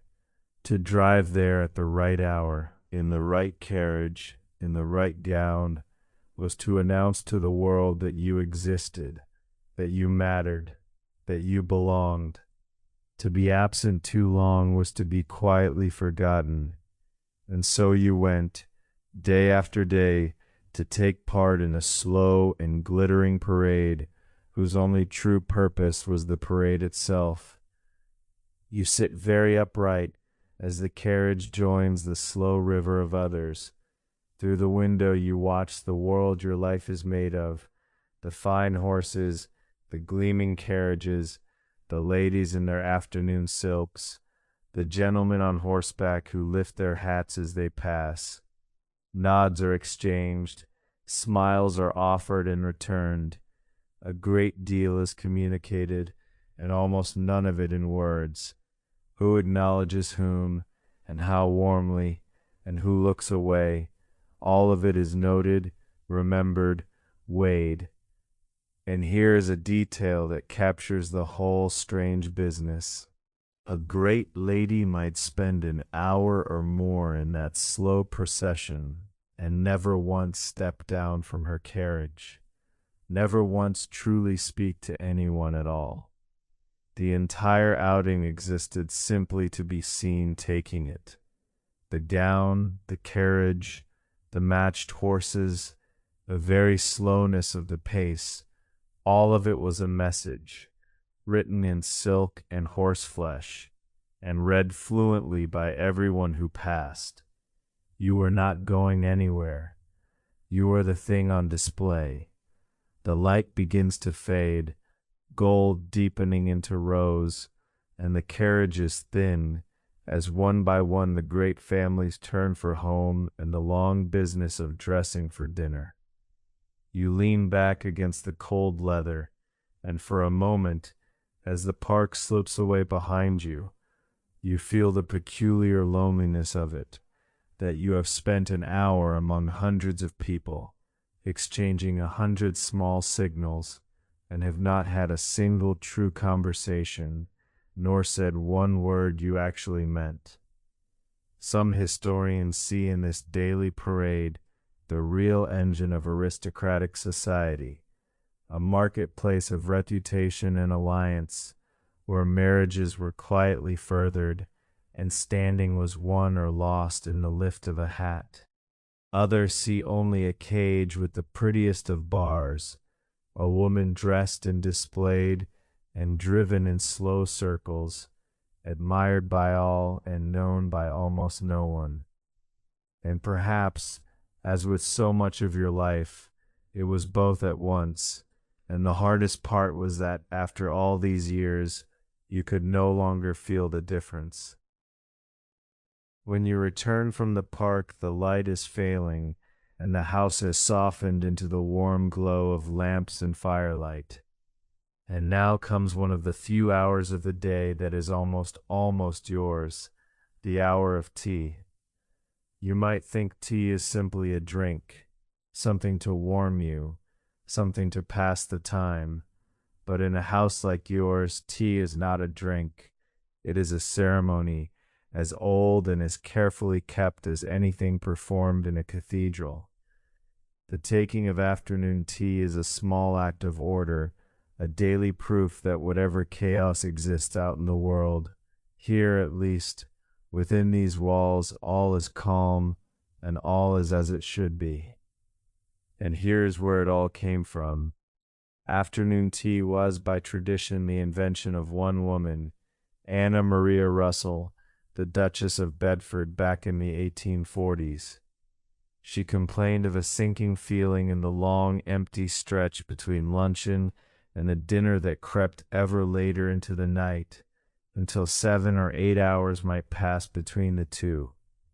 Her remedy was simple: a small private tray of tea and bread and butter taken in the afternoon to bridge the gap.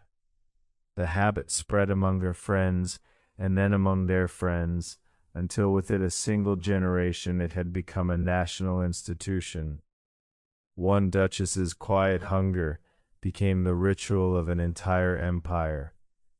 The tea things are brought in and set before you, the silver pot beneath its quilted cozy, the delicate cups so fine you can almost see the shadow of your fingers through them, the little tiered stand with its sandwiches cut into slender fingers, crusts removed, and its scones still faintly warm from the oven. The smell rises gently, the malty warmth of the tea, the sweetness of jam, the butter and the cream. And here the rules grow wonderfully, absurdly precise. There was the great question of whether the milk went into the cup before the tea or after, a matter over which friendships genuinely cooled and which divided polite society for generations. There was the proper way to hold the cup, the proper way to stir, in a gentle back and forth, and never a clattering circle.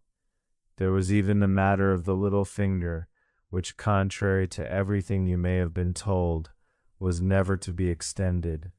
That, it turns out, was always considered the mark of someone trying a little too hard. An entire afternoon's pleasure, hedged about on every side with small, unspoken laws. You pour, you lift the warm cup to your lips, and you take a slow sip, and you feel the heat spread gently through your chest. And for just a moment, these few quiet minutes by the fire, with the lamps lit and the day's visitors gone, something in you loosens. There is no one to perform for now, no one whose judgment you fear, just the fire and the warmth of the cup against your palms, and the small real pleasure of a thing done simply because it is pleasant. Some historians have called the tea table the one true throne a Victorian woman was ever allowed, a small domain where she and she alone decided who was poured for and who was passed over, who was welcomed and who was kept waiting. Others see it as one more pretty distraction, a ritual elaborate enough to fill the empty hours and gentle enough never to threaten anything at all. But on this particular evening, with the fire settling and the last of the light gone from the windows, you do not much care which it was. You simply hold the warm cup and breathe and let the quiet be quiet for as long as it is allowed to last. The tea things are carried away, and as the warmth of them fades, a familiar heaviness begins to settle over you. It starts behind the eyes, a weariness that seems to come from somewhere deeper than the body, a sense of being worn thin by a day in which you have, by any honest measure, done almost nothing at all. You have felt this before, you feel it often, and the age has a great many names for it. They might call it nervousness, or a fit of the vapors, or if a doctor were involved, something grander and more clinical. And if it deepened, if it lingered, if it began to interfere with your duties as a wife and a hostess and an ornament of society, they had a heavier word still: hysteria.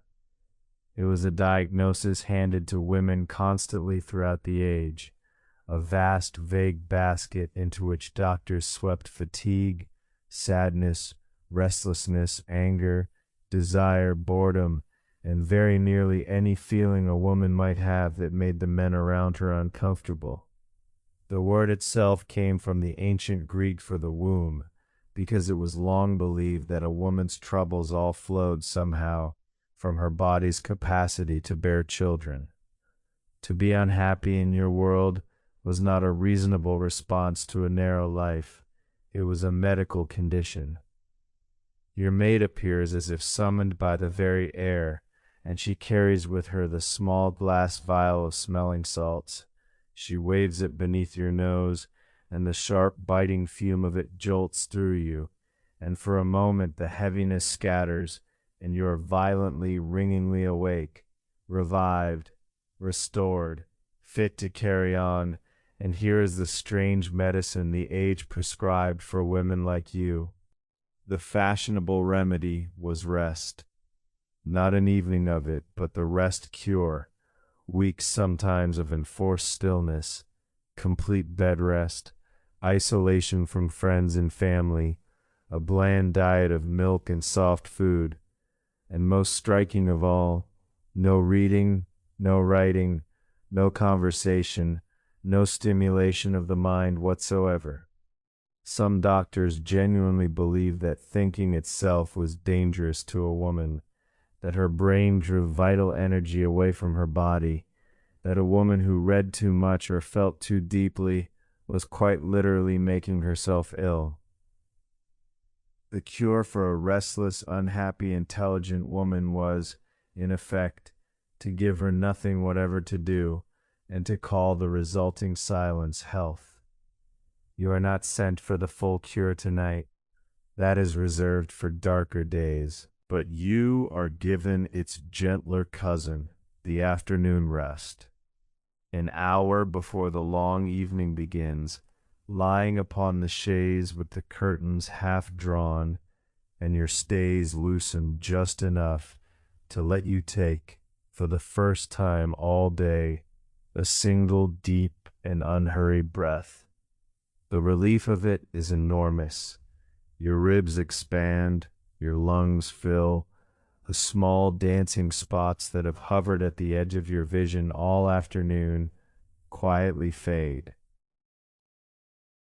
Some historians now believe that much of what the age called hysteria was simply the entirely reasonable response of intelligent women to unreasonable lives, that the fatigue and the sadness and the nameless dread were not signs of a broken body at all, but the only language left to women who were not permitted, in plain words, to say that they were unhappy. Others note more gently that illness itself could become a kind of refuge, that the woman who took to her couch was, for a little while, excused from the endless performance, permitted to be cared for, allowed simply to stop. And as you lie in the dim and quiet room, breathing slowly, your eyes half closed, you understand both of those truths at once, and you let the hour hold you, because all too soon it will end. The hour passes like honey from a spoon, slow and golden, and far too quick, and then your maid returns, and the brief mercy of the loosened corset comes to its end, and the long ceremony of dressing begins all over again, for the grandest performance of the day still lies ahead. Dinner in a great house was the heart of the evening, and dressing for it was a transformation in its own right. The simple gown of the afternoon would be set aside entirely, and in its place would come the evening dress, and the evening dress lived by different rules. By day a lady was covered to the throat and the wrist. Modesty demanded it. But by candlelight in the dining room and the ballroom, the rules turned inside out. Evening gowns bared the shoulders and the arms and the upper chest in a way no daytime dress ever would. It was not that the body became less precious after dark. It was that the display of it, at the proper hour and in the proper company, had become its own kind of armor. Your maid loosens the corset only to draw it tighter, for the evening silhouette demanded a narrower waist still, and you brace yourself, one hand against the bedpost, and breathe out and feel the laces close. Then come the fresh layers, a finer chemise with delicate lace that will show at the neckline, a new petticoat, the evening bustle a little different from the day's, and then the gown itself, lowered over your head and settling around you like a beautiful and enormous weight. And it could be a weight indeed, the grandest evening gowns of the age, heavy silk and velvet, crusted with beadwork and embroidery and yards of trimming, could weigh as much as a small child. 10 or 15 pounds of fabric carried upon the shoulders and hips through an entire evening of standing and dining and dancing. To move gracefully in such a gown, to dance in it, to keep one's posture serene beneath all that weight, while breathing in the shallow sips the corset allowed, that was a feat of real physical endurance. But no one would ever have called it that. The labor of being beautiful was meant to remain entirely invisible. The jewels come last, a necklace cool against your bare throat, heavy enough that you feel its presence with every breath, earrings that catch the light when you turn your head, and the long evening gloves, white kid leather to above the elbow, each one fastened by a row of tiny buttons up the inside of the arm, so many that your maid must work down the length of each one while you hold your arm out, still and patient, like a figure in a painting waiting to be finished. Your hair is rebuilt, higher and more elaborate than before, pinned and ornamented and smoothed. Some historians see in all of this the highest art of the age, the making of a woman into a living jewel, dressed and adorned with a craftsmanship lavished on almost nothing else. Others see only the deepest constraint of all, dressed up as splendor, a body laced and weighted and gloved into near helplessness, displayed for the pleasure of those who looked upon it. And as you stand at last before the long mirror, transformed once more, you regard the magnificent stranger looking back at you, polished, jeweled, and impossibly elegant, and you feel, beneath the splendor of her, how very tired she already is. The gong sounds somewhere below. It is time to go down. Chapter 13, the nursery on the way down. But there is one door you pause at on your way to the stairs. It is at the top of the house, away from the grand rooms, in the quiet quarter where the nursery lies. And tonight, dressed in silk and diamonds and on your way to dine, you stop and you let yourself in, just for a moment. For here's a truth about a great house that surprises people even now. In families of your rank, a mother spent remarkably little time with her own children. They lived a separate life, upstairs in the world of the nursery, raised by a nurse and then a governess or a tutor, fed at their own table, kept to their own hours. A small child of the aristocracy, might see his mother for only an hour or two each day, brought down by the nurse, washed and brushed and on his best behavior, to be admired in the drawing room before being taken away again. The bond between a child and the woman who actually raised him, the nurse, was often far closer than the bond with his own mother. Love in your world was something you delegated, along with so much else. The nursery is warm and dim, lit by a single shaded lamp and the low glow of the fire behind its guard. It smells of milk and soap and clean linen, of wood smoke and something faintly sweet. Your children are already in their beds. The nurse rises and curtsies as you enter, and steps back into the shadows to give you this moment, though it is her hand, not yours, that has tucked the blankets and heard the prayers and soothed the small fears of the dark. You move between the little beds. One child is already deep in sleep, one cheek pressed to the pillow, breathing slow and even. The other stirs, half wakes, and looks up at you, at this glittering, perfumed apparition leaning over the bed, the candlelight catching the jewels at your throat.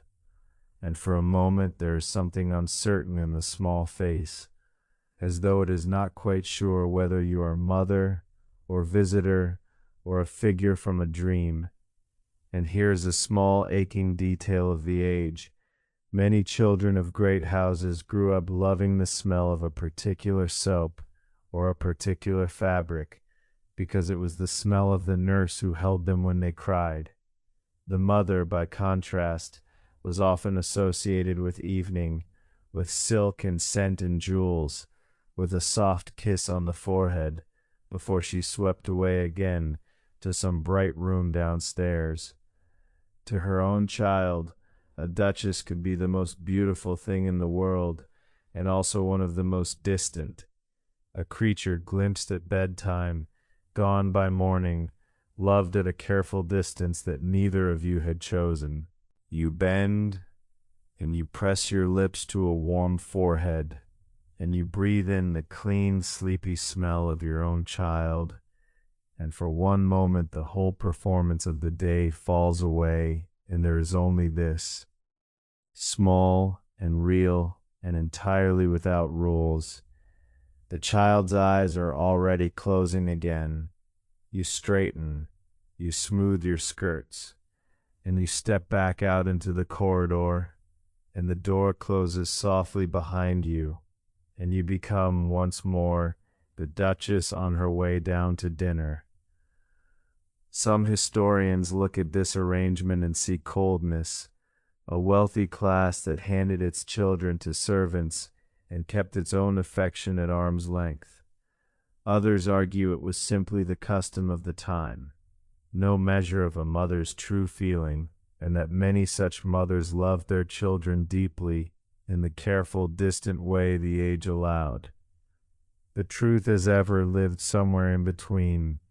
You loved them, and you saw them for an hour a day, and on the long staircase down, with the gong still echoing through the house, you carried both of those things together, the way you carried everything, quietly, beneath a perfectly composed face.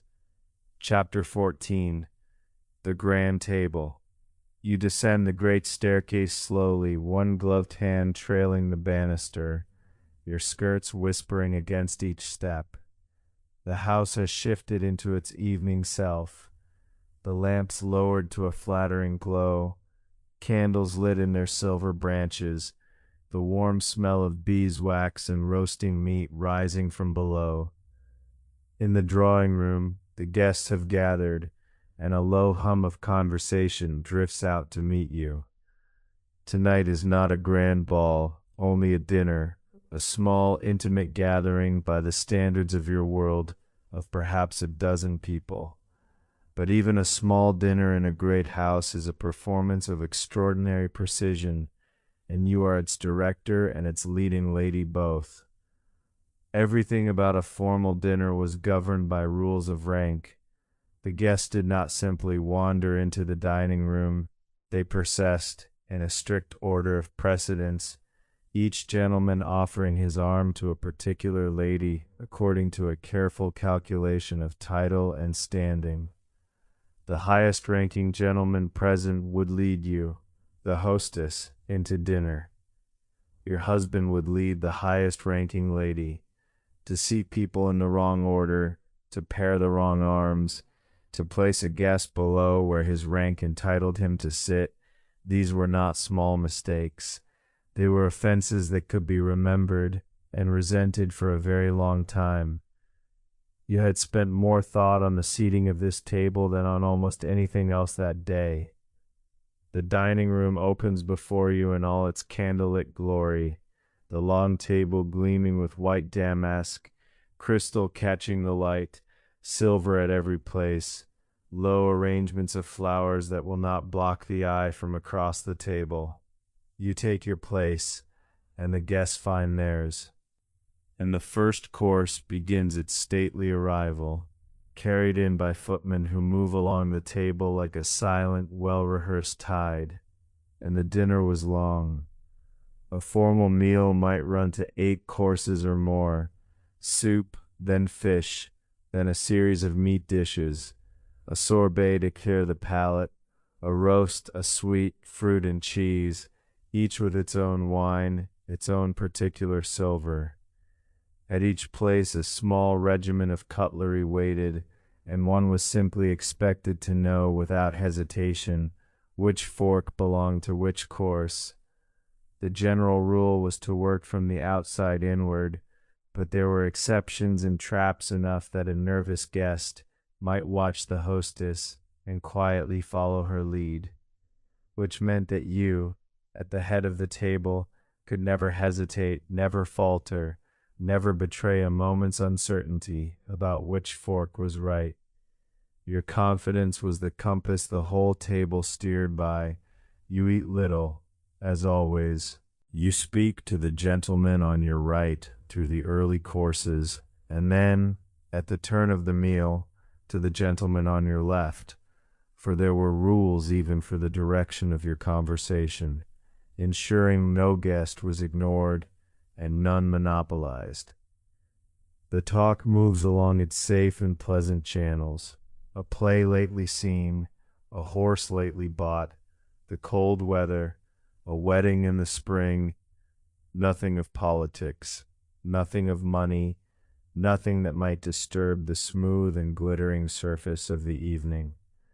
And here is a detail that captures the whole theater of it. In the grandest houses, footmen were sometimes chosen partly for their height and their looks. Tall, handsome men in fine livery, arranged about the room as much for display as for service, like beautiful furniture that happened to pour the wine. Some great houses even kept their footmen powdering their hair in the old fashion, long after the rest of the world had given it up, simply because it looked magnificent. The man filling your glass tonight may have been hired as much for the line of his calves as for any skill with a decanter. You are not supposed to notice this. You notice it anyway. The candles burn lower. Somewhere down the table a guest laughs, a real laugh, and you feel a small, genuine flicker of satisfaction. The dinner is going well. The evening is a success. The enormous and invisible labor of it all has produced exactly the effortless ease it was designed to produce. And when at last the sweet course is cleared, you catch the eye of the highest-ranking lady, and you rise, and every woman at the table rises with you in a single practiced movement, leaving the gentlemen to their port and their cigars.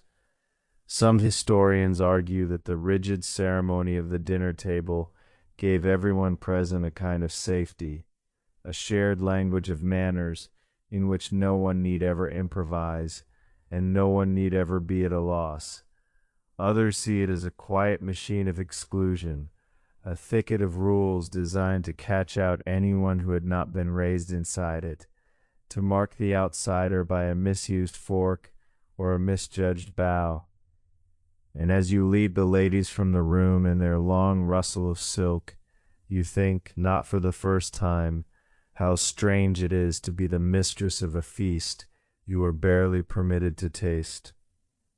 Chapter 15. The Drawing Room After Dark. The ladies withdraw to the drawing room, leaving the gentlemen behind at the table with their wine and their cigars and their talk of all the things that were thought unfit for delicate ears. And here, in the warm lamplit room, the women arrange themselves, and a different kind of evening begins. This parting of the sexes after dinner was a fixed ritual of the age. The official reason was a tender one, that the ladies should be spared the coarse talk and the tobacco smoke of the men. The men wished to speak freely, of politics and business, and matters not meant for the drawing room, without moderating a single word for female company. And so for half an hour, or an hour, the women waited in one room while the men talked in another. A small nightly reminder of exactly where the real conversations of the world were held, and who was not invited to them. But the drawing room had its own life, and it was not an idle one. Here, away from the men, the talk ran a little freer. The careful masks of the dinner table softened. Real news was exchanged in low voices. Who was courting whom? Who was in trouble? Who had quietly fallen out of favor? Alliances were felt out. Advice was given. Warnings were passed between women who understood that knowledge was a kind of currency, and that the drawing room after dinner was where a great deal of it changed hands. One of the younger women is gently pressed to play, and after the proper amount of modest reluctance, she sits at the piano and fills the room with something soft and sweet. The music drifts over the low murmur of conversation, and for a while the evening has an almost genuine warmth to it. Women at their ease, or as close to ease as your world allowed, in the golden light of the lamps. And here is a small rule that reveals the whole delicate game. A young lady was expected to be accomplished, to play, to sing, to perform when asked, but never ever to seem eager to do so. To leap to the piano was vanity. To refuse too firmly was false modesty. The art was in the graceful middle, to demur just enough, to be coaxed just enough, and then to perform beautifully, as though one had been persuaded into it against one's own wishes. Everyone in the room knew the steps of this little dance, and everyone performed it, every time, as though it were entirely spontaneous. At last the door opens, and the gentlemen rejoin you, bringing with them the faint smell of smoke, and the slightly louder good humor of men who have been at the port. The room knits back together. There is a little more music, perhaps, a little more talk, until the most senior guests begin, at last, to make the small movements that signal their departure. And once the grandest carriage has been called, the rest follow quickly, and within a quarter of an hour the great rooms have emptied, and the house settles into the particular hush that follows a party, the silence of a stage after the audience has gone home. Some historians see in this withdrawing room a genuine refuge, a rare hour in which women, gathered apart from men, could speak and think and simply be among themselves. Others see only the gilded edge of exclusion, women sent to wait in a pretty room while the doors of power stayed firmly shut down the hall. And as you stand at last in the empty drawing room, the candles guttering, your face aching once more from a whole evening of being charming, you feel the familiar hollowness settle in, the strange tiredness of having been seen by everyone all night long and truly known by no one at all. Chapter 16. The Season in the Queen's Court. Tonight was only a small dinner, but there are grander nights than this in the great churning months that your world calls simply the season. And to understand your life, you must understand them too. So let your mind drift back now over the brightest and most exhausting weeks of the year. The London season ran roughly from spring into the heart of summer, while Parliament sat and the great families left their country estates and gathered in the capital. For a few short months, London became a single vast stage, and upon it the aristocracy performed an endless succession of balls and dinners, operas and garden parties, races and receptions. The calendar filled until there was scarcely room to breathe. A lady might attend 2 or 3 events in a single evening, changing her gown between them, traveling across the city in a carriage that became a kind of moving dressing room. It was glittering, it was relentless, and beneath all the beauty of it, it had a purpose as old and as practical as any market.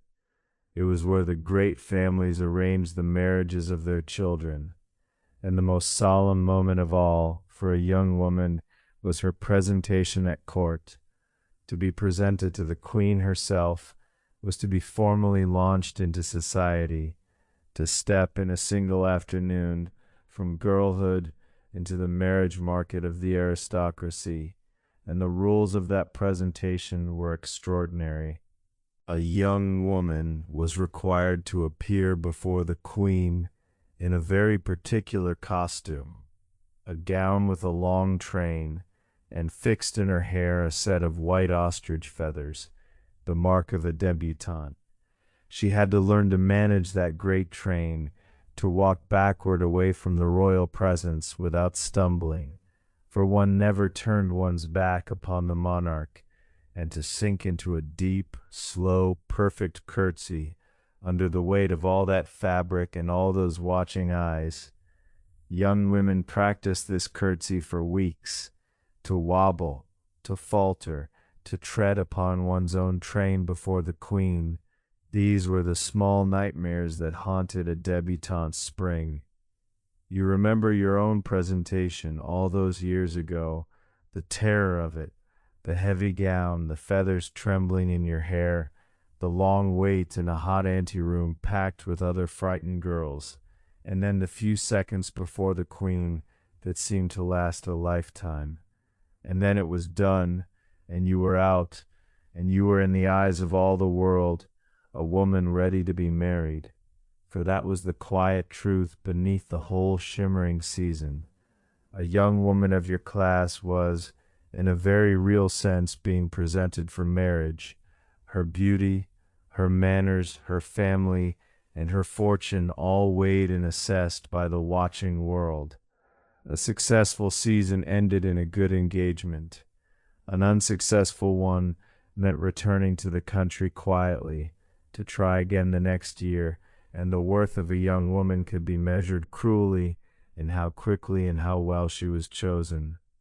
It was a marriage market dressed in silk and candlelight, and everyone understood it perfectly, and no one ever said so out loud.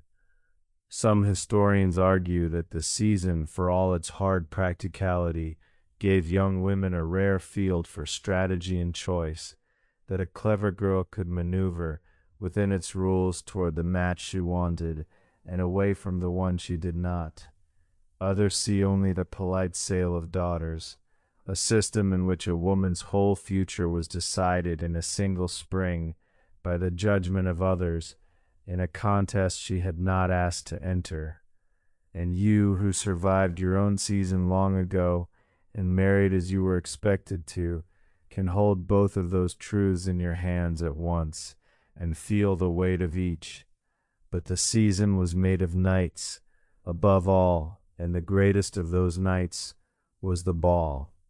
Picture it now as your mind drifts, not your own quiet dinner, but one of the great balls of the season in one of the grandest houses in London. Let it rise around you, soft and golden, like a memory turning slowly into a dream. The ballroom blazes with light. Hundreds of candles burn in the chandeliers, their flames doubled in the tall mirrors and the polished floor, until the whole room seems to float in a warm and trembling glow. The air is thick and sweet, hothouse flowers banked in every corner, the warmth of hundreds of bodies, the faint smoke of all those candles, perfume layered upon perfume.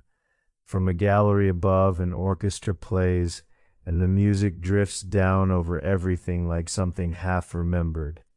A great ball was a spectacle of staggering expense and effort. The flowers alone might cost a small fortune. The supper laid out in the next room could feed hundreds. The whole house was thrown open and lit and decorated for a single night, and the dancing was governed, like everything else, by careful rule. A young woman carried a small dance card. A little booklet hung at her wrist, in which gentlemen wrote their names beside the dances they wished to claim. To have an empty card was a quiet humiliation. To have it filled too eagerly, a kind of immodesty. The ideal was a card that filled steadily through the evening, proof that one was wanted, but never that one was desperate.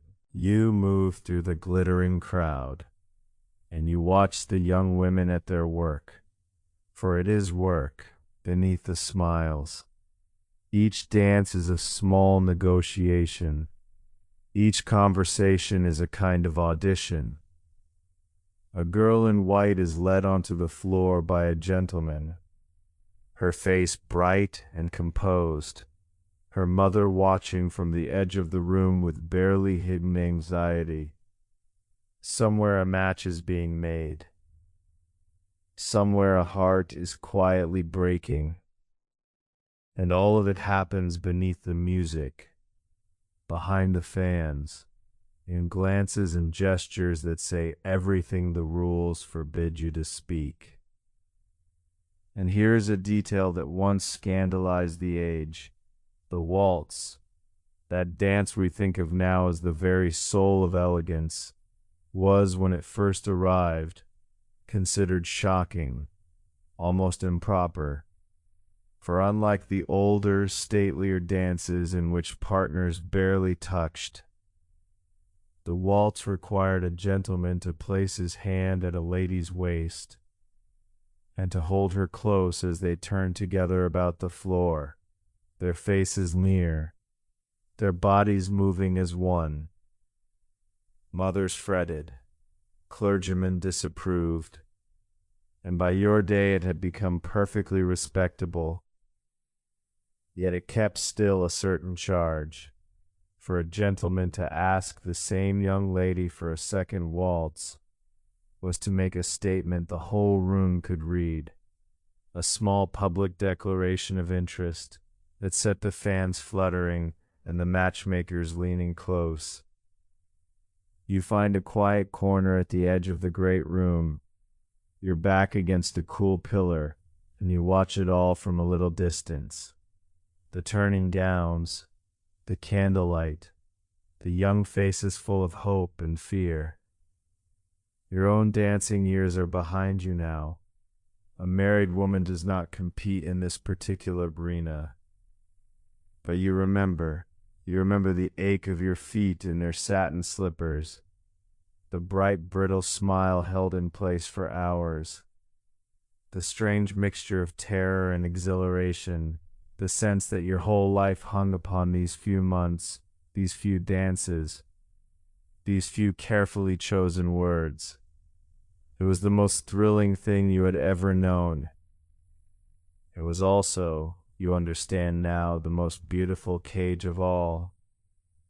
A glittering room designed for all its splendor to deliver you into a future chosen largely by others.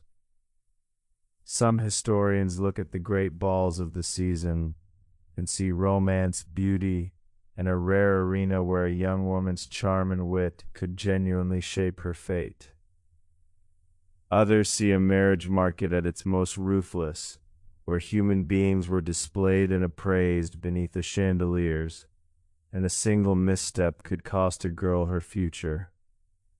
And as the remembered music swells and fades in your mind, and the candlelight blurs softly into gold, you let the great ball dissolve, the way such nights always did, into carriages and cold night air, and the long quiet ride home, where the truest part of the day was always waiting, the hour when, at last, the performance ended.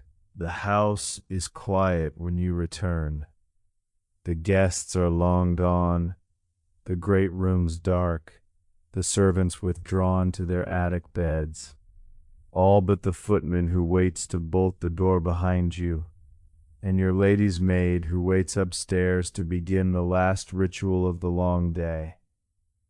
You climb the staircase slowly, one hand on the banister, your skirts gathered in the other, that soft whisper of silk against each step, following you up through the sleeping house. The lamp on the landing has been turned low. The shadows are long and gentle, and your bedchamber, when you reach it, glows with warm light and the last of the fire, your bed turned down and waiting, and your maid standing ready to take the day apart piece by piece, in reverse of how she built it this morning. For the undressing took nearly as long as the dressing had. Every hook that had been fastened now had to be unfastened. Every pin that held the great structure of your hair now had to be drawn out, one by one. The jewels returned to their cases, the gloves peeled from your arms, the gown lifted away, the petticoats, the bustle, and at last the corset itself unlaced. A whole architecture dismantled, slowly, to reveal the simple human being who had been held inside it all day long. It was the most private hour you had, and even it was not spent alone. She begins with the jewels, the necklace lifted from your throat, the earrings unclasped, the bracelet drawn from your wrist, each piece laid back into its velvet bed. Then the long gloves, those endless little buttons, undone now in reverse, the kid leather peeling away to leave faint pink lines pressed into your skin. Your hands come free, pale and a little damp, and you flex your fingers slowly, savoring the small, ordinary freedom of being able to move them. The gown is unfastened and lifted away, the petticoats, the bustle untied and set aside, and then at last the corset. Your maid loosens the laces slowly, with the ease of long practice, and as they give, your body gives with them, your ribs expanding, your lungs filling deeply, fully, for the first time since the early morning. It is a sensation almost too large for words. Your whole torso seems to sigh. The boning has left soft red lines pressed into your skin, faint grooves that will fade by morning, but that mark for now the shape of the day you have carried. And here is a small detail of the nightly ritual that surprises people. The elaborate hair which had taken so long to build was usually not fully taken down each night. To wash and rebuild it daily would have been impossible.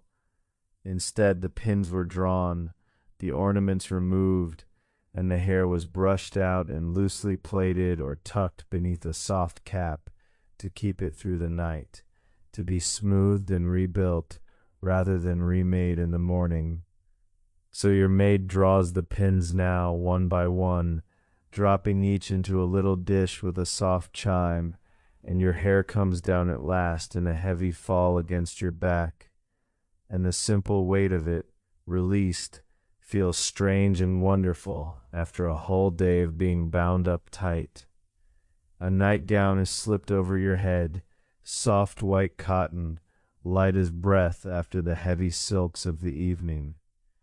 Your maid takes up the brush and draws it slowly through your loosened hair, long, gentle strokes that ease the ache from your scalp, and the sensation is so soothing that your eyes begin almost against your will to close. The brush whispers through your hair, whispers, whispers, a sound like a soft wind moving through a far-off garden.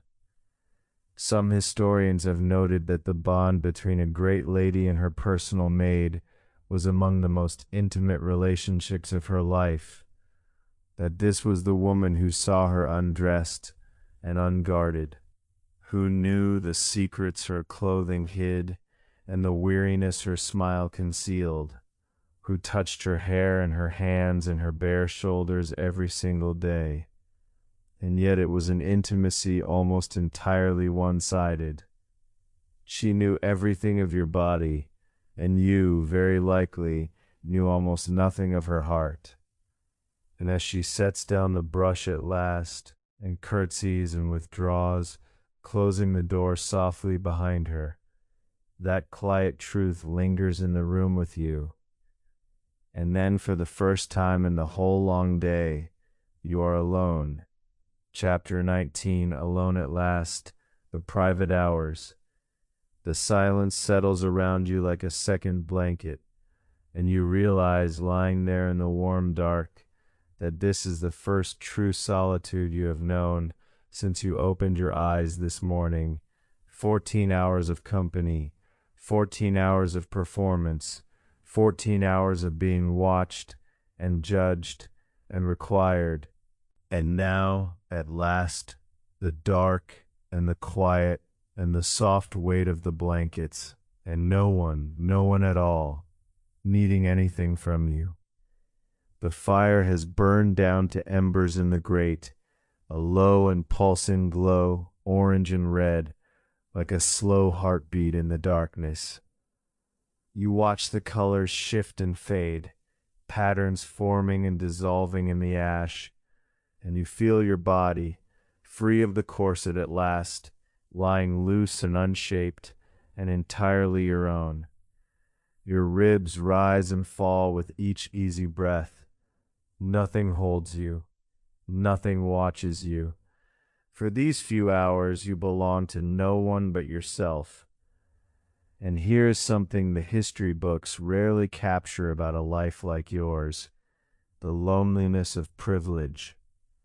All day you are surrounded by people, maids and footmen, callers and guests, the endless faces that fill the great lady's world. And yet true companionship, the simple comfort of being known, was almost entirely absent. Every conversation followed a script. Every smile was a performance. Even your marriage was, very often, an arrangement of families and fortunes before it was ever a meeting of two hearts. The Duke sleeps somewhere down the hall, in his own rooms, as was the custom of your class, and he knows the Duchess he married far better than he knows the woman lying here in the dark. You think, as you sometimes do in these quiet hours, of all the things you were never asked. No one ever asked what you might have wished to become had the world been arranged differently. No one asked whether you wanted this house, this name, this endless gilded round of days. You were a daughter and then a wife, and then a mother and a hostess and a duchess, role laid upon role, until the girl who existed beneath them all, before any of them began, has become very difficult to find. And yet she is still there. She surfaces in small, unguarded moments, in a passage of music that moves you more than it should, in the smell of rain on stone through an open window, in the sudden ache of a memory you cannot quite place. Little reminders that beneath all the silk and the whalebone and the diamonds, beneath the Duchess the whole world sees, a single ordinary human heart is still quietly beating, and has been all along. The candle on the nightstand has burned down to a stub, its small flame flickering and steadying, flickering and steadying. The room is warm, the blankets are soft, and the thoughts that have been circling slowly begin to settle, to slow, to blur gently at their edges. And perhaps that is enough, you think, to have these few hours in the warm dark that belong to no one but yourself. Perhaps a life is made bearable not by the grand things, the jewels and the titles and the great rooms, but by exactly this: a quiet hour at the end of the day, a fire burning low, a soft pillow, and the simple animal comfort of a warm bed in a sleeping house. The Duchess and the housemaid, the great lady and the girl who carried her water, all of them in the end came home to the same small mercy: the dark and the quiet and the chance to lay the long day down. Whatever else the world gave you or withheld, it could not take this. The night belonged to everyone equally, and tonight, as on every night, it has come gently for you. Some historians looking back on women like you will write only of oppression, of lives bound tight by rules, of brilliant minds left with nothing to do but pour tea and pay calls. Others will write of genuine contentment, of the real satisfactions of a household well run, a family raised, a place held with grace in a world that made sense to those inside it. And both will miss this quiet hour, this solitude, this gentle conversation with yourself in the dark, when the performance has finally paused and you are permitted for a little while simply to be unfinished, uncertain, and entirely peacefully your own. Chapter 20. The fire to embers and sleep. And now there is nothing left to do, nothing to be, no one to become. The day is over, fully and completely over, and you have carried it as far as it ever needed to go. So let your breathing slow, let your shoulders sink a little deeper into the softness beneath you. The fire is dimming now, its glow barely reaching the walls, just a faint warmth and a faint light, growing softer with every passing minute. The room has grown still around you, and the silence feels like a blanket drawn gently up over the whole sleeping world. Think, for a moment, of all the women who came before you, the great ladies in their grand houses, in their corsets and their calling cards, with their endless rituals of grace. They lay in rooms like this one. They watched fires burn down to embers just as you are watching now. They felt the same quiet relief when at last the darkness came and the watching stopped, and they were allowed for a few short hours to belong to no one. They carried their days too, heavy and elaborate and full, and each night they set them down just as you are setting yours down now.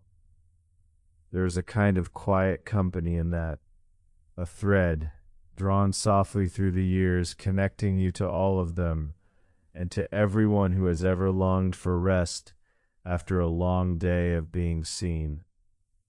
The warmth is still here, gentle and soft. The quiet hums around you, low and even, like a lullaby without any words. Your body feels calm. Your mind feels calm. Everything feels calm and safe and still. There is nothing you must do now, nowhere you must be, no one waiting on the other side of the door. The performance is over. The audience has gone home. The great house is asleep, and the stage is dark, and at last, at long last, no one is watching you at all. Let the images of the day grow soft now, and begin gently to fade. The silk gowns and the silver teapots, the calling cards and the candlelit table, the carriage in the park and the music of the ball, let them blur and soften and drift apart until they are only colors, only warmth, only the faint and distant echo of a world that will wait patiently until morning to ask anything of you again. There is nothing to hold on to. There is nothing to finish. There is only this, the soft pillow beneath your head, the gentle weight of the blankets, the slow and easy rhythm of your own breathing in the dark. The fire is almost out now. Just the faintest glow remains, the last warmth of the embers, enough to remind you that warmth is always there, even in the deepest dark. Your eyes are closed, or very nearly closed, and the soft boundary between waking and sleeping has grown thin and gentle and easy to cross. You are warm, you are safe, you are for these few quiet hours entirely your own. And so the long day ends, the way every day has ended since the very beginning of days, with the fire sinking low and the house gone quiet, and a tired soul laying down at last to rest. Let sleep come now, slow and deep and kind. Let it carry you gently away from corsets and calling cards, from performances and obligations, from everything the daylight asks. The night will hold you, the way it has held countless sleepers before you, and somewhere in that soft and welcoming darkness, the woman you might have been smiles and takes your hand and leads you down, at last, into dreams, where no one is watching, where nothing is required, and where you are free, simply and completely, to rest. There is nothing more to do tonight. Nothing more to remember, nothing more to carry. You can set it all down now, gently, the way you would set down something fragile and precious. The whole long day, the whole long life, laid quietly aside until morning.